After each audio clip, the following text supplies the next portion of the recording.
দেশে ফিরে তারেক বললেন, I have a plan. Tarek রহমানের ভূমিকা ও পরিকল্পনায় নজর থাকবে বললেন জামায়াত আমির।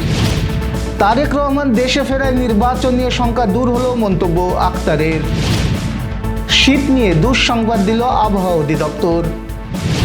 কারাগারে আতাউর রহমান বিক্রমপুরীকে মারধরের অভিযোগ সত্য নয় জানালো কারা কর্তৃপক্ষ।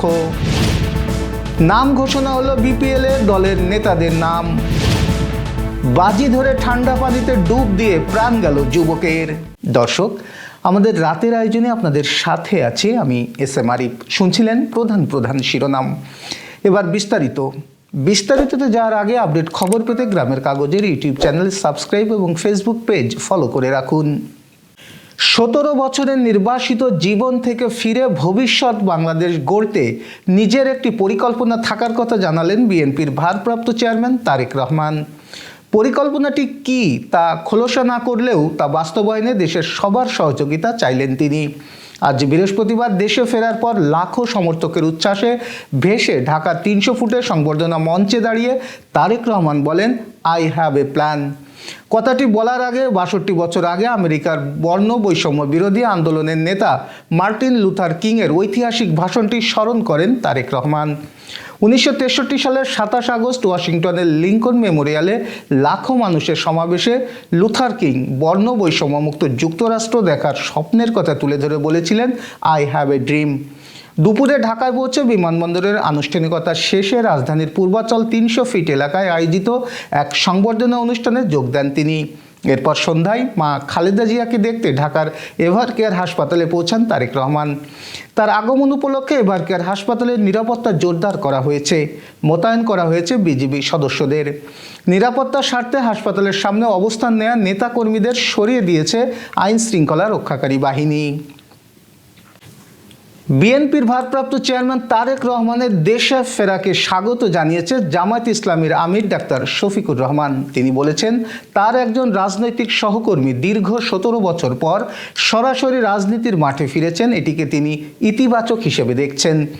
একই সঙ্গে তিনি বলেন, বর্তমান রাজনৈতিক পরিস্থিতিতে ঐক্যের ব্যাপারে তারেক রহমান কী ভূমিকা রাখেন অথবা কী পরিকল্পনা আছে তার এবং বাস্তবায়ন কিভাবে করবেন এসব বিষয়ে জামায়াত নজর রাখবে। বিএনপির ভারপ্রাপ্ত চেয়ারম্যান তারেক রহমানের দেশে ফেরাই দেশের রাজনীতির জন্য ইতিবাচক হিসেবে দেখছে জাতীয় নাগরিক পার্টি এনসিপি। এমনটি জানিয়েছে দলটির সদস্য সচিব আক্তার হোসেন। আজ বিবিসি বাংলাকে তিনি এই তথ্য জানান। আক্তার হোসেন বলেন, দেশে নির্বাচনের তারিখ ঘোষণা হলেও নির্বাচন হবে কিনা এ নিয়ে মানুষের মধ্যে শঙ্কা ছিল। এমন প্রেক্ষাপটে তারেক রহমান দেশে ফেরায় নির্বাচন নিয়ে শঙ্কা দূর হলো। কাশিমপুর কেন্দ্রীয় কারাগার 1-এ আটক আতাউর রহমান বিক্রমপুরীকে মারধরের অভিযোগ সত্য নয় ও ভিত্তিহীন বলে জানিয়েছে কারা কর্তৃপক্ষ। সম্প্রতি সামাজিক যোগাযোগ মাধ্যমে ছড়িয়ে পড়া একটি কন্টেন্টে দাবি করা হয়, জঙ্গিবাদের বিষয় উদ্ধৃত করে কারাগারের কয়েদি বা হাজতিদের মাধ্যমে আতাউর রহমান বিক্রমপুরীকে মারধর করা হয়েছে। তবে কারা কর্তৃপক্ষ বলছে, বাস্তবে এমন কোনো ঘটনা ঘটেনি এবং এটি একটি বিভ্রান্তিমূলক অপপ্রচার। আজ কারা অধিদপ্তরের সহকারী মহাপরিদর্শক মোহাম্মদ জান্নাতুল ফরাদ গণমাধ্যমকে এই তথ্য নিশ্চিত করেন। তিনি জানান, আতাউর রহমান বিক্রমপুরী বর্তমানে কাশিমপুর কেন্দ্রীয় কারাগারে সম্পূর্ণ নিরাপদ ও সুস্থ রয়েছেন।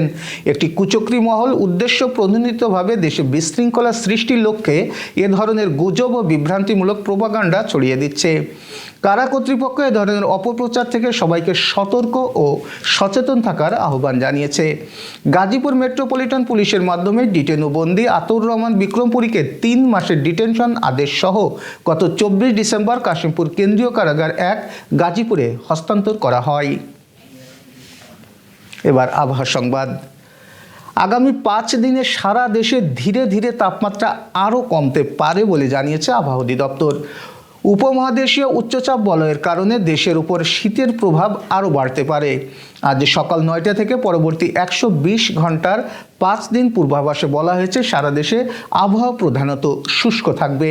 তবে মধ্যরাত থেকে সকাল পর্যন্ত দেশের বিভিন্ন অঞ্চলে হালকা থেকে মাঝারি কুয়াশা পড়তে পারে। আজ রাতের তাপমাত্রা সারা দেশে 1 থেকে 2 ডিগ্রি সেলসিয়াস কমতে পারে এবং দিনের তাপমাত্রাও সামান্য কমবে। আবহাওয়া অধিদপ্তরের পূর্বাভাস অনুযায়ী দ্বিতীয় ও তৃতীয় দিন অর্থাৎ 26 ও 27 ডিসেম্বর সারা দেশে রাতের তাপমাত্রা সামান্য বাড়তে পারে এবং দিনের তাপমাত্রা প্রায় অপরিবর্তিত থাকতে পারে। তবে এ সময় শীতের অনুভূতি আগের মতোই বজায় থাকবে। চতুর্থ দিন আবারও তাপমাত্রা কমার সম্ভাবনা রয়েছে। এবার খেলার সংবাদ। বিপিএলে এবারও রংপুরকে নেতৃত্ব দেবেন নুরুল হাসান সোহান। উইকেটরক্ষক ব্যাটারকে নেতৃত্ব দেওয়ার বিষয়টি আর নিশ্চিত করেছে 2017 সালের চ্যাম্পিয়নরা। গত কয়েক আসর থেকে ঘরোয়া বৈশ্বিক ফ্রাঞ্চাইজি লিগে নেতৃত্ব দিয়ে আসছেন সোহান। এবারও তার উপর আস্থা রেখেছে রংপুর। আজ বাকি দলগুলো তাদের নেতার নাম ঘোষণা করেছে। টুর্নামেন্টে নবাগত নোয়াখালী এক্সপ্রেস অধিনায়কত্ব চমক দিয়েছে। বিপিএলে কখনো নেতৃত্ব না দেওয়া সৈকত আলীকে দল সামলানোর দায়িত্ব দিয়েছে। অন্যদিকে সৈকতের মতোই কখনোই বিপিএলের নেতার ভূমিকায় না থাকা শেখ মেহেদীকে দায়িত্ব দিয়েছে চট্টগ্রাম কিংস।